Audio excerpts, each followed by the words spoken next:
একদিন গরমে বনটা একেবারে শুকিয়ে যাচ্ছিল। সব প্রাণী খুব কষ্টে ছিল। নদীর জল শুকিয়ে গেছে, পুকুর খা খা করছে।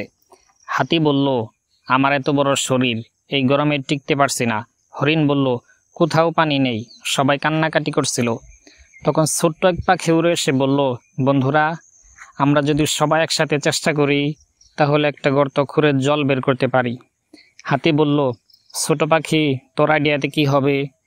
পাখি হাসলো, আমার ঠোঁট দিয়ে মাটি সরাতে পারি, তুমি সুর দিয়ে তুলতে পারো, খরগোশরা খুঁড়তে পারে। সবাই মিলে খুঁড়তে লাগলো। পাখি ঠোঁটে মাটি তুলল, হাতি সুরে করে ফেলে দিল, খরগোশরা গর্ত খুঁড়ল, হরিণরা পাশে মাটি সরালো। এক সময় নিচ থেকে ঠান্ডা পানি বেরিয়ে এলো। সবাই খুশিতে চিৎকার করলো, পানি পানি! সব প্রাণী পাখিকে ধন্যবাদ দিল।